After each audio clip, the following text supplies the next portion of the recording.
Wife abandoned our kids after her friends convinced her she was wasting her youth being tied down. Now 9 years later came back expecting to be their mom again, but I already have a wife who they call mom. 9 years ago, when my son Jake was 6 and my daughter Emma was 4, my ex-wife Sarah made the decision that would fundamentally change all our lives forever. We had been going through a rough patch in our marriage, which wasn't entirely her fault since I was working long hours and probably wasn't the most attentive husband, but we were both trying to make things work for our family. The problem started when Sarah began spending time with a group of friends from her yoga class, women who were all either divorced or had never been married and seemed to have strong opinions about traditional family structures and what they perceived as limitations that marriage and motherhood placed on a woman's personal growth. These friends, particularly a woman named Jessica who had left her own family years earlier and was living what she called her authentic life traveling the country in a converted van, began filling Sarah's head with ideas about how she was wasting her youth by being tied down to domestic responsibilities. At first, I thought it was just a phase and encouraged her to take weekend trips with these friends, even offering to take on more childcare responsibilities so she could have freedom to pursue her interests. However, instead of helping our relationship, this made things worse because the more time she spent away from home, the more disconnected she became from me and the kids, and the more convinced she became that she had made a terrible mistake by getting married and having children so young. The breaking point came during what I thought was going to be a family vacation to the beach. Instead of enjoying our time together, Sarah spent most of the trip on the phone with Jessica and her friends, talking about how trapped she felt and how she needed to make major changes before it was too late.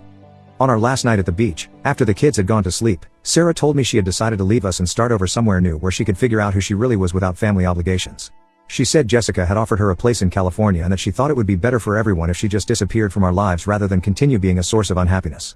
I was completely devastated and tried everything to convince her to stay: marriage counseling, individual therapy, temporary separation, even an open marriage, but her mind was made up and she viewed any attempt to change her decision as trying to control her and prevent her from living her authentic life. The hardest part was watching how confused and heartbroken Jake and Emma were when Sarah explained that she was going away for a while and would be staying with me, but she promised this didn't mean she loved them less and that she would come back to visit as soon as she got settled. Jake kept asking if he had done something wrong to make mommy want to leave, while Emma just cried and begged Sarah not to go. After Sarah left, I found myself as a single father to 2 young children dealing with abandonment issues and constantly asking when their mother was coming home, while also processing my own feelings of betrayal and grief. The first few months were brutal as I figured out how to manage work, childcare, household responsibilities, and my emotional well-being while helping Jake and Emma navigate their feelings and trying to create stability in their lives. Sarah did call occasionally during the first year, usually late at night when she had been drinking and feeling guilty, but these conversations were confusing and painful for the kids because she would make promises about visiting that never materialized. Eventually, I changed our phone number and asked her to stop calling because the inconsistent contact was making things worse for Jake and Emma, who would get their hopes up and then be devastated when she disappeared again. About 3 years after Sarah left, I met my current wife Lisa at a school fundraiser where she was volunteering as Emma's teacher, and what started as friendship gradually developed into something deeper. Lisa was incredibly patient about the baggage I carried and the challenges of dating someone with children still dealing with trauma from their mother's abandonment. What impressed me most about Lisa was how naturally she connected with Jake and Emma, never trying to replace their mother or force a relationship, but simply being present and consistent in a way that allowed them to trust her gradually. She would help Emma with homework, attend Jake's soccer games, and slowly become integral to our daily routines without making it feel forced. After Lisa and I had been together for about 2 years, we started talking about adoption. Lisa was committed to being their parent regardless of what happened between her and me. The adoption process was straightforward because Sarah had essentially disappeared completely and made no effort to maintain contact or provide financial support, which legally constituted abandonment. When the adoption was finalized last year, it was one of the happiest days of our lives. Jake and Emma, now 15 and 13, have grown into incredible teenagers who have formed a deep bond with Lisa, whom they call mom without any prompting from us. They still remember their biological mother, but their memories have faded and been replaced by the reality of the family they have now, and they view Sarah more as a figure from their distant past rather than someone with current relevance to their lives. 3 weeks ago, Sarah showed up at our front door completely out of the blue, looking older but otherwise much the same, claiming she had been thinking about us constantly and had finally realized that leaving was the biggest mistake of her life and that she wanted to come back and be part of our family again. She explained that she had spent 9 years traveling the country, working various jobs, exploring different lifestyles and relationships, trying to find herself, but nothing had brought the satisfaction she expected, and she had gradually understood that the happiness she was searching for had been right here with us all along. I was shocked to see her because I had assumed she had moved on completely. I invited her in for coffee and called Lisa to come home early so we could figure out how to handle this together. Lisa was incredibly gracious despite how uncomfortable she felt by Sarah's sudden reappearance.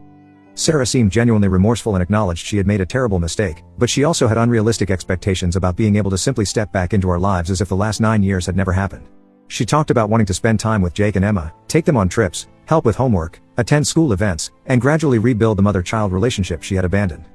The real test came when Jake and Emma got home from school and found their biological mother sitting in our living room. The kids' reactions were immediate and unmistakable. Jake became visibly angry and asked Sarah why she had come back and whether she expected them to just forget everything and welcome her back, while Emma hid behind Lisa and refused to even look at Sarah. Both kids made it clear they had no interest in having a relationship with Sarah and considered Lisa their real mother now. Sarah was devastated by their rejection and tried to explain she understood their anger and was willing to take things slowly, but Jake interrupted and said there was nothing she could do to make up for 9 years of absence and that they already had a mother who actually cared about them.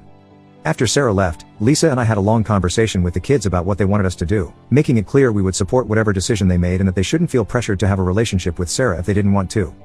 Both Jake and Emma were adamant that they wanted nothing to do with Sarah and didn't want her coming to our house anymore or trying to contact them at school, and they asked us to make sure she understood they were happy with their current family and didn't need her in their lives.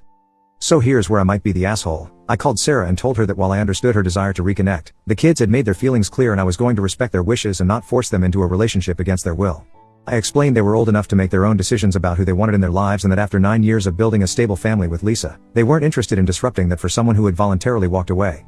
Sarah became upset and accused me of poisoning the kids against her and preventing her from exercising her parental rights, threatening legal action to force visitation or seek partial custody, though I'm not sure she has any legal standing after abandoning them and allowing Lisa to adopt them. I genuinely don't know if I'm doing the right thing, and I keep second-guessing myself because while I think Sarah's sudden desire to be a mother again is probably more about her guilt than genuine concern for what's best for Jake and Emma, I wonder if I'm depriving them of the opportunity to have a relationship with their biological mother.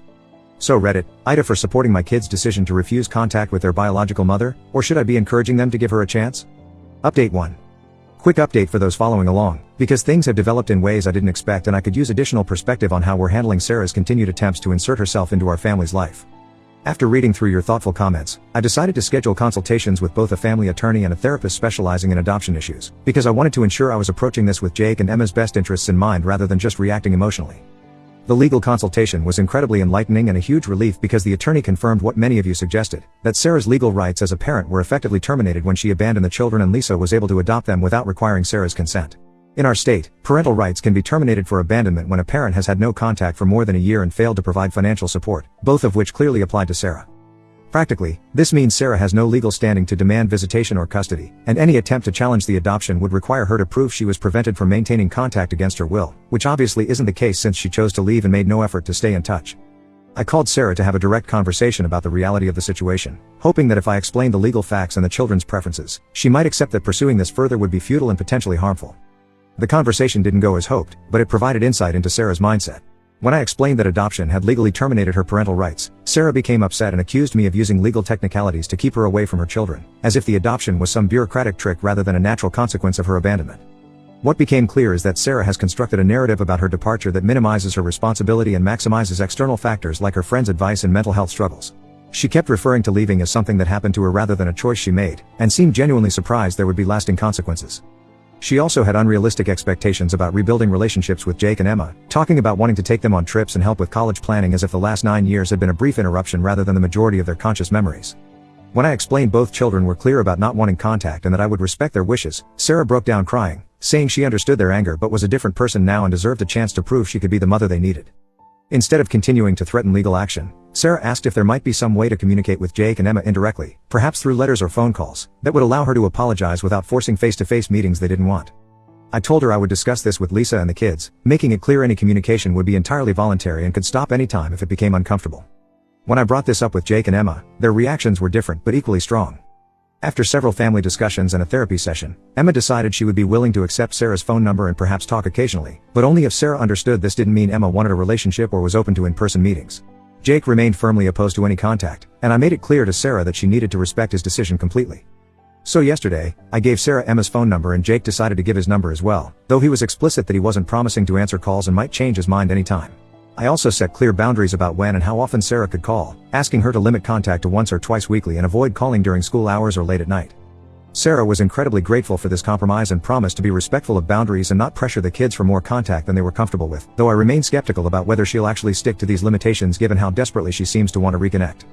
I'm honestly not sure if I made the right decision, because part of me worries that any contact will give Sarah false hope that she can eventually work her way back into a more significant role, leading to more disappointment and conflict. At the same time, I don't want to be the one making this decision for Jake and Emma, especially since Emma expressed genuine curiosity about limited contact. I guess we'll see how this plays out, but I wanted to update everyone who had been following our situation and let you know that your advice about prioritizing the children's emotional well-being has been incredibly helpful. Update 2. As mentioned in my last update, we had agreed to let Sarah have limited phone contact with the understanding that communication would be entirely voluntary and she would respect our established boundaries about frequency and timing. For the first few days, this seemed to work reasonably well. Sarah called Emma twice during the week, and Emma actually answered both times, having brief but polite conversations about school and her interests, though Emma told me afterward that the conversations felt weird and forced and she wasn't sure what to say to someone who was basically a stranger but kept referring to herself as Emma's mother. Jake, true to his word, refused to answer Sarah's calls and eventually blocked her number after she called several times in one day, which I thought was a reasonable way to maintain his boundary. The problem started this week when Emma, dealing with midterm exams and a big presentation she was nervous about, stopped answering Sarah's calls because she was busy studying and didn't have the emotional energy for what she described as awkward conversations with someone who doesn't really know me. Instead of understanding that a 13-year-old might have other priorities, Sarah became increasingly anxious about not reaching Emma, and began calling more frequently and leaving increasingly desperate voicemails asking Emma to please call back because she was worried she had said something wrong or that Emma was being prevented from talking to her. Emma showed me some of these voicemails, and they were concerning because Sarah sounded very emotional and almost frantic, talking about how much she missed Emma and how important these conversations were to her mental health and her hope for rebuilding their relationship. One message particularly bothered me because Sarah said she had been looking forward to their talks all week and that not hearing from Emma was bringing back all the feelings of loss and regret. When I talked to Emma about the voicemails, she admitted they were making her feel guilty and anxious, and that she was starting to regret agreeing to any contact because she felt like Sarah was expecting more than she was able or willing to give. She said talking to Sarah felt like homework rather than something she wanted to do. I reassured Emma that she didn't owe Sarah anything and could stop taking calls anytime without feeling guilty, and we agreed she would take a break from phone contact to focus on schoolwork and give herself space to think about whether she wanted to continue this arrangement. But instead of respecting Emma's need for space or checking with me about why calls weren't being answered, Sarah made a decision that has completely shattered any trust I might have had in her ability to put the children's needs ahead of her own desires. Yesterday afternoon, I got a call from Emma's school counselor informing me that an unknown woman had come to the school claiming to be Emma's mother and demanding to see her, and that the school had to call security when the woman became agitated and refused to leave when told she wasn't authorized to visit Emma. Apparently, Sarah had gone to the school office during lunch and told the secretary she was Emma's biological mother and needed to speak with her daughter because there was a family emergency, and when school staff checked their records and saw that Lisa was listed as Emma's mother and emergency contact, they told Sarah they couldn't allow her to see Emma without proper authorization. According to the counselor, Sarah became very upset and started arguing with staff, saying there had been some mistake in their records and that she was Emma's real mother and had every right to see her child, and that the school was interfering with her parental rights. The situation escalated when Sarah apparently tried to look for Emma herself, walking down hallways and looking into classrooms, which prompted the school to call security and eventually police to escort her off the property. When I picked Emma up from school, she was clearly upset and embarrassed, and kept asking why Sarah had come to her school and whether this meant Sarah was going to keep showing up places where Emma was supposed to feel safe. She also said she felt like this was somehow her fault for not answering Sarah's calls, which absolutely broke my heart because a 13-year-old should never feel responsible for an adult's inappropriate behavior. I immediately called Sarah and told her in no uncertain terms that going to Emma's school was completely unacceptable and that she had violated every boundary we had established and betrayed the trust we had placed in her. I explained that her actions had frightened Emma and created exactly the kind of drama we had been trying to avoid. Sarah's response was to become defensive and emotional, saying she had been worried about Emma because she hadn't heard from her in several days and just wanted to make sure Emma was okay and to explain that she hadn't meant to pressure her with the voicemails. She claimed she hadn't intended to cause problems and had told the school there was a family emergency because she didn't know how else to get them to let her see Emma.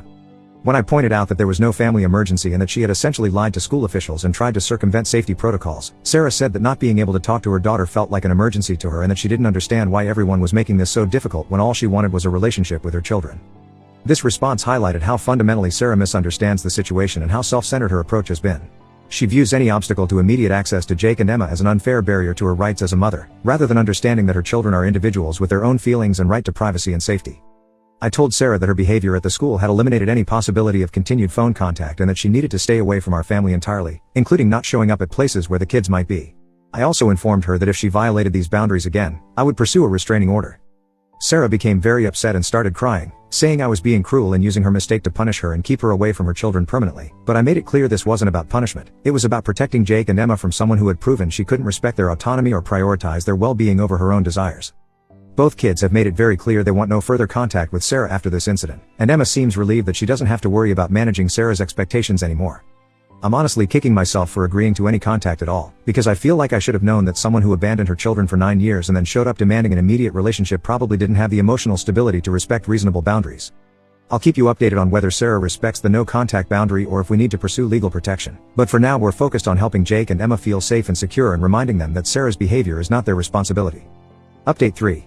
After the school incident I described in my last update, we had implemented strict no contact with Sarah and made it clear to both kids that they didn't need to worry about managing her expectations anymore, and that they could focus on their normal lives without the stress of navigating a relationship with someone who had proven unable to respect their boundaries. For about a week, this seemed to work well, and both Jake and Emma seemed relieved to have the situation resolved in a way that allowed them to move forward without constant anxiety about when Sarah might call or show up unexpectedly. However, this past Friday evening, Emma came to me and Lisa with a request that honestly surprised both of us and that I'm still not sure we handled correctly. Emma told us she had been thinking about the voicemail Sarah had left before the school incident, and that while she definitely didn't want any ongoing relationship with Sarah, she felt like she needed to call her one time to clearly explain her decision and tell Sarah directly that she didn't want further contact, rather than just having me communicate this message on her behalf.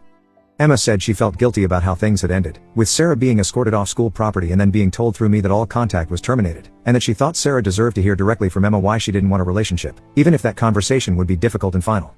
Lisa and I discussed this extensively with Emma, making sure she understood that she didn't owe Sarah any explanation and that protecting her own well-being was more important than managing Sarah's feelings. We also talked about the possibility that calling Sarah might give her false hope or that Sarah might use the opportunity to pressure Emma for more contact.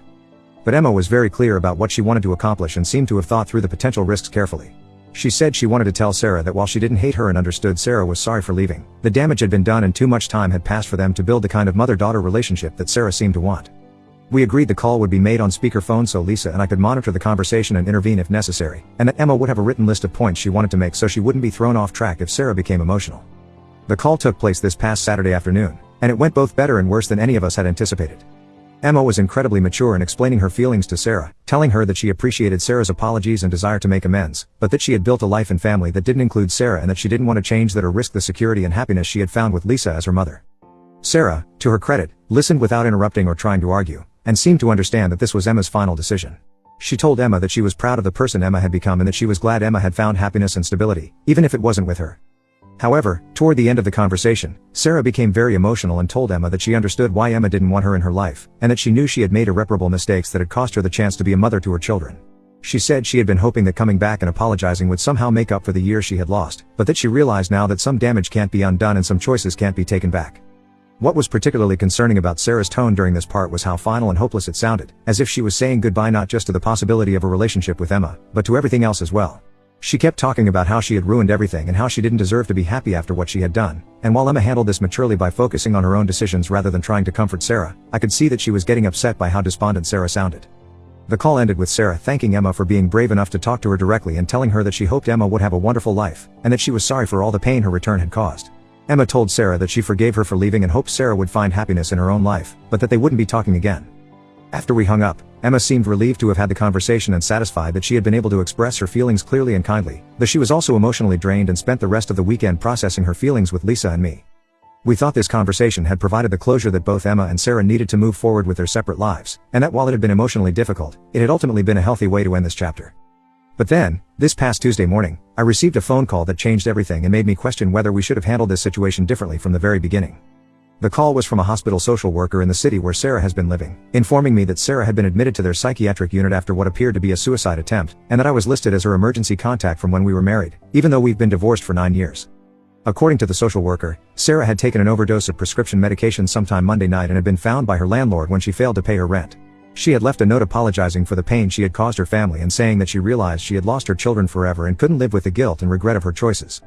I was completely shocked and horrified by this news, and my first reaction was to wonder whether Emma's phone call had somehow triggered Sarah's suicide attempt, and whether I was responsible for putting Sarah in a dangerous mental state by supporting Emma's decision to end contact permanently. For now I have just told Lisa. I also called the hospital social worker and explained our family's situation, including that Sarah had abandoned the children 9 years ago and that any contact with her had been traumatic and destabilizing for them. I asked the social worker to convey to Sarah that while we hoped she would get the mental health treatment she needed, we would not be visiting or participating in her care in any way. I also provided the social worker with contact information for Sarah's sister, who lives across the country but who might be able to provide family support during Sarah's recovery, since I felt that Sarah shouldn't be completely alone during this crisis, even if we couldn't be the ones to provide that support. The social worker was very understanding about our position and assured me that the hospital staff would not pressure us to have contact with Sarah against our wishes, and that they would focus on connecting her with appropriate mental health resources and support systems that didn't involve her children. It's been several days since I received that phone call, and I'm still struggling with questions about whether we could have handled this situation differently, whether there were warning signs we missed, and whether protecting my children from Sarah's instability was worth the risk that she might harm herself as a result of feeling completely rejected. I wanted to update everyone who has been following our story because this development obviously changes the nature of the situation significantly, and because I'm hoping that sharing our experience might be helpful to other families dealing with similar challenges around estranged parents who want to reconnect with children who have moved on with their lives.